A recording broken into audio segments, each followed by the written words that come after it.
Welcome back to the next episode. So 3 takeaways. First is identify your team and your circle.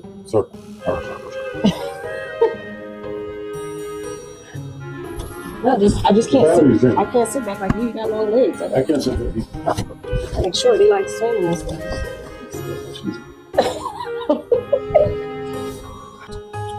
Triple C's. The 5 C's. Okay.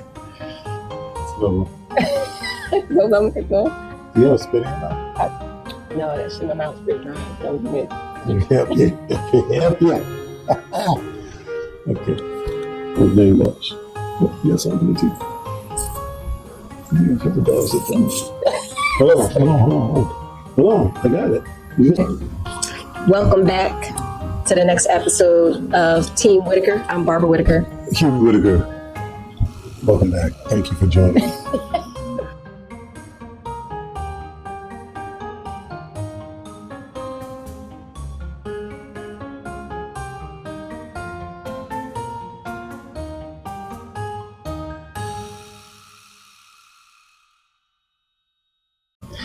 Welcome back to the next episode of Team Whittaker. I'm Barbara Whittaker. Team Whittaker here. Hope you're doing well. Thank you for joining. Today we're going to be talking about teams and the importance of having a team around you and people around you to help support and lift you up. I've been a part of a number of teams growing up. Barbara has as well. And we seem to always attract good people, which has been a great thing for us and it's been a benefit for us. And God has placed a lot of great people around us and in our lives. And it's really helped us to really shape what we've attempted to build and what we're building continuously. And today we're going to talk a little bit about identifying those teams and maybe some of the roles within the team structure and how to best leverage those team members, if you will. Yeah, we're going to talk about the 5 C's of building your team. We're going to talk about your core, your counselors, your challengers, your cheerleaders, and your constructors. All pieces to have the perfect team. Yeah, so I guess with that being said, let's jump into it. Yeah, so the first C of your C team is your core group. Those are your people that are closest to you, the people that know your why, that really know what your goals in life are, that you share your values with. They are very close to you, typically friends, family. Those are going to typically be people that are in your core group. So the second C is counselors. So these are typically the professionals around your situation, whether you're in business or maybe you have a job or whatever it is. These are the people that typically are pouring into you, right? So some people may be in business, they might have a CPA or even, you're buying a house, you have a realtor, financial advisor. Again, I'm naming things that we live around and do. But the goal really is for you to be able to receive great counsel and to understand that they're there for your benefit.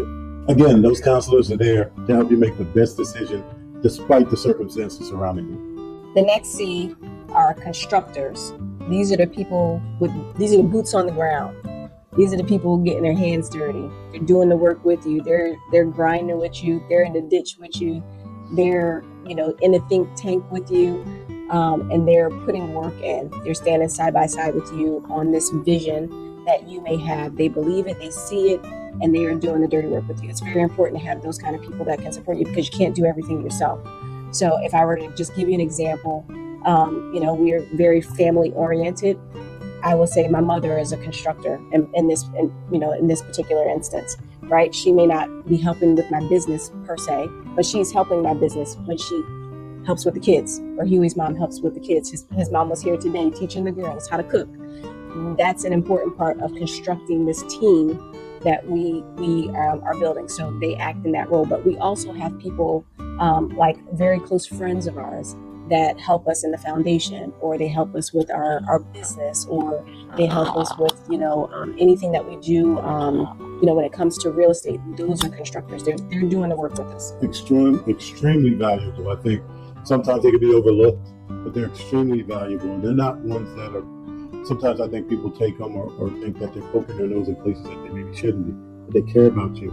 They want you to win, and they want to help you win. And a lot of times they see themselves winning when you win. And I mean, that's so selfless. You should hope that you get some of these people on your team and on your side. So the next C that we'll talk about is challenges. So I think this is a real important piece, right? Because we need to fail in order for you to succeed. Right? We need to learn what not to do sometimes in order to understand what we need to do. And so these challenges are the ones that somewhat get you aligned on course and make sure that you're headed in the right direction, doing the right things. But they also pull from you, like they're not yes men. They're not just going to say, yeah, do it, and be super supportive all the time, no matter what, despite that. We'll talk about those. But this one is the one that says, why would you do it? And why are you doing that? And it doesn't always feel good. So these challenges are extremely important. The other piece that I mentioned, and it's not just for the challenges, but that anyone on your team can also be temporary. So just because they're on your team now doesn't mean they'll be on your team in 2 years. Things change, right? And whenever that happens, there usually is going to be a replacement. And it doesn't mean that they're going to have the same role or the same kind of responsibility to bring you to a place, but it might be something new that you're being called into, and they may introduce that to you or have the right market or target audience to bring you or release you into. So you got to understand what and the season is currently, but then also what you're being called into. And again, you don't want to hold on to things and people that God intended to be temporary in your situation. The next C is cheerleaders. These are your encouragers, your supporters, the people that are always cheering you on, in your corner, behind you, in front of you, on the side of you. When you're not in the room, when you are in the room, they speak your praises. They are talking about you can do it. They're telling you, they're whispering in your ear, they're keeping you motivated, they're reminding you. These are very important people, because on those days when you're feeling low, when you feel like you can't go anymore, when you're not sure if you can do it, when you doubt your talents, when you doubt your gifts, when you doubt your calling, those encouragers really give you the strength to refocus. They replenish you, they fill you up, and they remind you, okay, you are capable of the task that you've been called to do. So you want to make sure you have cheerleaders on your team. So one of the things that, I'm a big believer in Huey's analogies. He has some of the best analogies I ever hear. And I asked him to give an analogy, but I want to give a quick analogy. I'm gonna give it a shot. So come on with me and see how it did. So Grace, thank you. So my analogy, before he does his and shoots me out the water, my analogy is when you go out to your car and you leave, you're in a rush and you got somewhere to go, you got errands to do, you got 4 girls like we do, got to take them all over the world like we're their private chauffeur, got to get to work, all these things, and you get in the car and you put your key in the ignition and the car doesn't start. The engine doesn't start. You got a full tank of gas, the car is put together, the locks work, your steering wheel is fine, you got all the fluids that you need, but your engine doesn't work. GPS is working, all that stuff is fine, but if your engine doesn't work and you don't have the power for the car to start up, you're not going nowhere. You got fuel in the tank. So in order for you to get from point A to point Z, it is very important for you to have all of the pieces on your journey. The team acts in that manner. They are your core group. They are your counselors. They are your constructors. They are your challengers. They are your cheerleaders. That gives you a complete ride to your destination. You lack one, you're missing something. It's not going to be the ride that you're supposed to have. The journey will be harder. It will be tougher. It's going to be more effort than was intended. So that's why it's important for you to figure out who's on these teams and what pieces you're missing, because they're around you maybe, and maybe you're not engaging them properly or using them.